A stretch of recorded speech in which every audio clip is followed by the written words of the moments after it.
Hello students, कैसे हैं आप लोग। तो आज हम जो है उसी लेक्चर को कंटिन्यू करते हैं जो पिछले वाला है हमारा अबाउट द बैक्टीरियाज। तो बैक्टीरिया के अंदर मैंने आपको बताया था कि इसकी शेप कौन कौन सी होती है। एक शेप होती है इसके अंदर स्फेरिकल, जिसको बोलते हैं कोकस। एक होती है रॉड लाइक, जिसे बोलते हैं बैसिलस। एक है इसमें विब्रियो और कॉमा शेप्ड। कॉमा जो आप लगाते हो ना, ऐसे लिखने के बाद कुछ कॉमा लगाते हो ऐसे, तो ऐसी इनकी शेप होती है, ऐसी है ना, ऐसी शेप होती है इनकी। इनको बोलते हैं कोमा और विब्रियो शेप्ड बैक्टीरिया। इसका एग्जांपल याद कर लो, क्लोस्ट्रीडियम। देखो भाई, इस लेक्चर्स में सिर्फ आपको समझना है, लिखना कुछ नहीं है। और इन वीडियोस के अंदर आपको समझना ही था और समझना ही है और समझना ही होगा आगे, क्योंकि ये जो वीडियो का मकसद है वह है बनाना ताकि आप समझ सकें। लिखने के लिए मैं नोट्स आपको डाल देता हूँ। जब आप एक बार समझ लेंगे तो एक बार नोट्स देख लीजिए, फिर एक बार वीडियो देख के फिर नोट्स पढ़ लीजिए, तो आपका पक्का रिवीजन हो जाएगा माइंड में क्या करना है। तो पहला पॉइंट ये था इस लेक्चर का कि विब्रियो और कॉमा शेप्ड भी होते हैं। क्लियर है। एग्जाम्पल है उसका क्लोस्ट्रीडियम। अब बैक्टीरिया जो है वो हवा के अंदर भी रह सकते हैं और हवा के बगैर भी रह सकते हैं। यानी कुछ बैक्टीरिया ऐसे होते हैं जिनको ज़िंदगी सांस लेने के लिए ऑक्सीजन की ज़रूरत होती है, और कुछ ऐसे होते हैं जिनको सांस लेने के लिए ऑक्सीजन की ज़रूरत नहीं होती।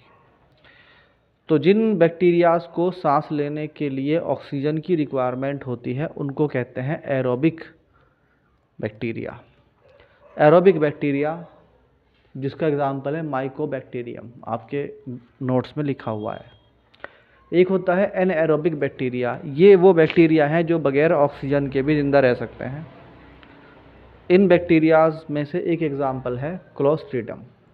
ठीक। अब दुनिया में कोई भी चीज़ है, दूसरा पॉइंट भी क्लियर हो गया। तीसरा पॉइंट रिप्रोडक्शन। रिप्रोडक्शन क्या होता है? कोई भी एनिमल या कोई भी लिविंग ऑर्गेनिज्म ऐसा नहीं है जिसको साइंटिस्ट ने या किसी ने बना लिया हो आज तक। कोई इंसान भी ऐसा नहीं है जिसको बनाया गया हो। सब इंसान जितने दुनिया में हैं वो किसी के बच्चे हैं, यानी किसी ने रिप्रोड्यूस किया है। रिप्रोड्यूस, प्रोड्यूस का मतलब बनाना, रिप्रोड्यूस का मतलब पैदा करना। तो हर चीज़ अपने जैसे ऑर्गेनिज्म को पैदा करती है। इंसान इंसान जैसे ऑर्गेनिज्म को पैदा करते हैं, तो सभी इंसान इंसानों के बच्चे होते हैं। ऐसे ही लॉयन लॉयन जैसे बच्चे पैदा करता है। लॉयन टाइगर पैदा नहीं कर सकता, टाइगर लॉयन पैदा नहीं कर सकता। तो अपनी स्पीशीज़ खुद को पैदा करती हैं। अब उन्हें कहा जाता है उनके बच्चे हैं। जो पैदा करते हैं उनको कहा माँ बाप है। क्या कहा जाता है? माँ बाप। तो बायोलॉजी में जब ये बात छोटे वाले ऑर्गेनिज्म के लिए आती है, मतलब जैसे बैक्टीरिया के लिए, तो हम बोलते हैं डॉटर एंड मदर। वहाँ फादर नहीं होता। तो जैसे सब अपने बच्चों को पैदा करते हैं, वैसे ही बैक्टीरिया भी अपने बच्चों को पैदा करते हैं, और उस पैदा करने को बोलते हैं रिप्रोडक्शन इन बैक्टीरिया। तो ये अलग अलग तरह का होता है। मान लीजिए अच्छी कंडीशंस हैं, बहुत अच्छी है ना, कौन सी? मॉइस्ट वाली और वार्म वाली। अगर कहीं पर मॉइस्ट एनवायरनमेंट है, मतलब आपका कोई कमरा ऐसा है, घर के अंदर कोई जगह ऐसी है जहाँ पर पानी रहता है अक्सर, या गीला सा रहता है, मतलब एकदम सूखा वाला एनवायरनमेंट नहीं है, तो बैक्टीरिया के लिए वो ज़बरदस्त एनवायरनमेंट होता है। वहाँ खूब दबा के बैक्टीरिया पैदा होंगे। बहुत से बच्चे कहेंगे कि बहुत से लोग ने ऑब्ज़र्व किया होगा बच्चों ने कि किसी खास घर के अंदर लोग अक्सर बीमार ही पड़े रहते हैं। तो उसके बीमार होने की वजह होती है कि उनके घर में कोई जगह ऐसी है जहाँ पर लगातार पानी रहता है और वो सूख नहीं पाता, क्योंकि सूखते ही बैक्टीरिया मर जाएंगे। तो बहुत से लोगों के घर में धूप पहुँचती नहीं है, या हवा का ऐसा मामला नहीं होता। तो ऐसा घर, जब भी आप घर बनाओगे, बड़े हो जाओगे, तो घर ऐसा बनाना जिसके अंदर प्रॉपर हवा भी आए, प्रॉपर धूप भी आए। बहुत सारे लोग इसलिए बीमार रहते हैं, स्किन प्रॉब्लम्स रहती हैं, फंगस की प्रॉब्लम्स रहती हैं, सिर्फ इस वजह से उनको कि उनके घर के अंदर धूप और हवा प्रॉपर नहीं पहुंच पाती। तो जहाँ पर पानी होगा, थोड़ी गर्मी भी मिल जाए अगर, तो और बढ़िया। तो बैक्टीरिया के लिए बेहतरीन एनवायरनमेंट होता है। तो वहाँ पर ये बैक्टीरिया क्या करते हैं? बाइनरी फिजन, मतलब एक आपकी दीवार है, उस पर एक बैक्टीरिया आके बैठा, ये बैक्टीरिया अपने अंदर एक बैक्टीरिया और बना लेगा, और धीरे धीरे दो बैक्टीरिया हो जाएंगे। फिर ये अलग अलग हो जाएंगे, एक यहाँ बैठ गया, एक यहाँ बैठ गया। फिर ये जो 2 बैक्टीरिया हैं ये क्या करेंगे, 4 बैक्टीरिया बनाएंगे। तो एक में से दो बनना उसे बोलते हैं, 1 का 2 हो गया, 2 का 4 हो गया, तो 1 के 2 बनना उसे बोलते हैं बाइनरी फिजन। क्या बोलते हैं उसको, बाइनरी फिजन। तो सेक्सुअल रिप्रोडक्शन जो है वो प्रिमिटिव, अच्छा तो रिप्रोडक्शन समझ में आ गया आपको। दूसरी अगला पॉइंट है sexual reproduction is primitive type.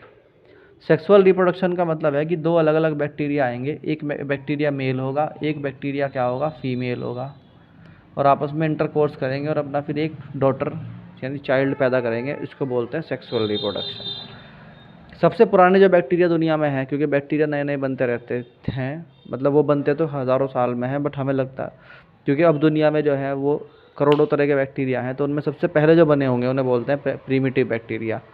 तो प्रीमिटिव टाइप का जो बैक्टीरिया होता है वो सेक्सुअल रिप्रोडक्शन करता है।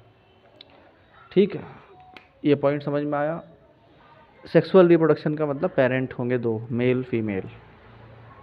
एंडोस्पोर, देखो कभी कभी क्या होता है, बैक्टीरिया को आपने ये वाला काम कर दिया कि जी हम तो अपने घर में अब हवा चलाएंगे बढ़िया करके, धूप भी रखेंगे, तो अब तो भाई बैक्टीरिया पैदा हो नहीं सकते। मगर ऐसी दुनिया में कोई जगह नहीं है जहाँ पर बैक्टीरिया पैदा ना होते हों। मान लीजिए आपने कुछ टाइम के लिए अगर बैक्टीरिया के ऊपर, यानी कुछ लोग क्या सोचते हैं कि एक बार हम सफाई कर लें बस ध्यान से, उसके बाद बैक्टीरिया ख़त्म हो जाएंगे। नहीं, ऐसा नहीं है, आपको रेगुलर पढ़ाई मतलब सफाई करनी पड़ेगी। कई बार क्या होता है, किसी ने एक बार में सफाई कर ली अच्छी तरीके से, साबुन आबुन से धो दिया किसी जगह को, ये सोच के कि भाई यहाँ पे अब की बार बैक्टीरिया साफ़ हो जाएंगे, तो वे बैक्टीरिया क्या कर लेते हैं, कभी कभी कुछ बैक्टीरिया उनमें से अपने ऊपर एक लेयर बना लेते हैं और उस लेयर में पक्के में मजबूत अंदर बंद हो जाते हैं। फिर वो अंदर रहते रहते ही एक बैक्टीरिया, 2, 3, 4, 5, 6, 7, 8, 9 ऐसे वो लाखों हज़ारों बैक्टीरिया अपने अंदर बना लेते हैं। बाहर की जो कवच है इनकी वो इतनी मजबूत होती है कि कोई दवाई काम नहीं करती उसमें। तो ये जो बैक्टीरिया हैं इस तरीके से जब कंडीशन ख़राब हो जाती है बैक्टीरिया को रहने के लिए, तो उस टाइम पर जो ये करता है, दिस इज़ कॉल्ड एंडोस्पोर। क्या कहलाता है, एंडोस्पोर। तो एंडोस्पोर वाली कंडीशन में कहा जाता है कि वो अनफेवरेबल कंडीशन है, यानी कि वो इसके हिसाब से अच्छी कंडीशन नहीं है, उस कंडीशन में ये एंडोस्पोर बनाता है। और जब ये खूब अच्छी तरह से बन जाती है तो ये फिर फटती है बाद में, है ना, और उसमें से सारे बैक्टीरिया फैल जाते हैं हवा में या उस इलाके में जहाँ पर इनको फैलना है। ठीक है, अगला है सोइल बैक्टीरिया। मैंने आपको पिछले लेक्चर में समझाया था कि जो लैंड है, ज़मीन है, अगर उसको बैक्टीरिया नहीं मिलेंगे तो वहाँ पर खेती नहीं हो सकती। बैक्टीरिया खेती को बर्बाद भी कर देते हैं और बैक्टीरिया खेती को बढ़िया भी कर देते हैं। तो वो बैक्टीरिया जो खेती को फ़ायदा पहुँचाते हैं, जैसे कि नोस्टॉक, एनाबेना, ये रिक्वायरमेंट है, अगर ये ना हो तो खेती नहीं हो पाएगी। तो सोइल बैक्टीरिया का होना बहुत ज़रूरी है। Now next thing is fungus, जिसे बोलते हैं फंजाई, इसे फंगस भी कहते हैं, फंगस। तुमने इसका नाम अच्छी तरह सुना होगा, व्हाट इज़ फंगस। फंगस होता क्या है, देखिए कभी कभी देखा होगा ब्रेड रखा हुआ है, ब्रेड को 2 दिन, मतलब आप आज लाए थे, संडे में लाए ब्रेड, आपने उसे मंडे में यूज़ कर लिया, मंडे के बाद ट्यूसडे में जब देखा तो उसके ऊपर एक सफ़ेद रंग की लेयर बनी हुई है। या घर में अनाज रखा हुआ है तो अनाज के ऊपर एक सफ़ेदी सी आ जाती है। कई बार गन्ने के ऊपर लाल सा रंग आ जाता है, एक लाल सा रंग देखा होगा, गन्ने पे लाल सा रंग देखा होगा, है ना, ये सब फंगस है। फंगस एक अलग तरह का लिविंग ऑर्गेनिज्म है, ना वो एनिमल है ना वो प्लांट है, वो कुछ और ही है। ये थैलस होता है, थैलस का मतलब एक लेयर सी होती है कपड़े की जैसे होती है ना, वैसे बनती चली जाती है, एक बढ़ती जा रही बढ़ती जा रही बढ़ती जा रही। अगर एक गन्ने के एक हिस्से में फंगस लग गया और आपने उस हिस्से को काट के ना फेंका और अलग ना किया तो वो फंगस बढ़ते बढ़ते पूरा गन्ना ख़राब कर देगा, यहाँ तक कि पूरा खेत ख़राब कर देगा। फंगस उड़ के भी लग जाता है।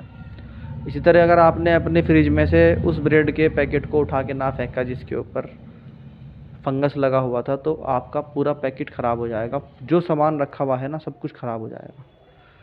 तो फंगस जो होती है एक अलग से लिविंग ऑर्गेनिज्म है। फंगस खाया भी जाता है, मशरूम जो होती है वो भी एक फंगस होती है, उसे खाई जाती है। तो फंगस भी बैक्टीरिया की तरह 2 तरह के होते हैं, फ़ायदेमंद भी होते हैं, नुकसानदेह भी होते हैं। फिलहाल हम पढ़ रहे हैं व्हाट इज़ फंगस। तो फंगस जो होता है वो एक थैलस टाइप होता है, थैला सा बनता है इसका, और उसके अंदर ये डेवलप होते रहते हैं, यानी कि लगातार बढ़ता रहता है। जैसे मान लीजिए यहाँ फंगस अगर हो गई तो ये फंगस ऐसा नहीं कि यहीं रहेगी, ये बढ़ाती रहेगी अपने आप को, और जिस जिस पैटर्न पे ये बढ़ाती है उसको बोलते हैं थैलस। क्या बोलते हैं? थैलस। ये बढ़ती रहती है, बढ़ती रहती है। तो कुछ फंगस जो है वो नुकसानदेह होती हैं, बल्कि ज़्यादातर तो नुकसानदेह ही होती हैं। उनमें से एग्ज़ाम्पल है पक्सीनिया और अस्टिल्गो। पक्सीनिया और अस्टिल्गो पैथोजेनिक हैं। जब भी वर्ड पैथोजेनिक दिखाई दे कहीं पर, समझ जाओ कि इसका मतलब नुकसानदेह है, नुकसानदेह। तो पक्सीनिया और अस्टिल्गो नुकसानदेह हैं, पैथोजेनिक हैं प्लांट्स के लिए। इसी तरीके से डिक्टा डेक्टाइला एंड आर्थ्रोबोट्राई है ना, ये क्या है? इंसानों के लिए, एनिमल्स के लिए नुकसानदेह है, यानी एनिमल्स जो होते हैं ना उनको नुकसान पहुंचाते हैं। एक होता है आर्थ्रोडर्मा और माइक्रोस्पोरियम, ये डेंजरस होते हैं इंसानों के लिए। तो ये याद कर लो कौन कौन किस किस के लिए नुकसानदेह है। तो ये था आपका about the bacteria and about the fungus, आपका लेक्चर था। समझ में आया? इसको नोट कर लेना। सिर्फ वीडियो में समझो ध्यान से, एक बार देखो, 2 बार देखो, 3 बार देखो, सिर्फ समझो, बाकी राइटिंग वर्क अलग से करना है। Thank you.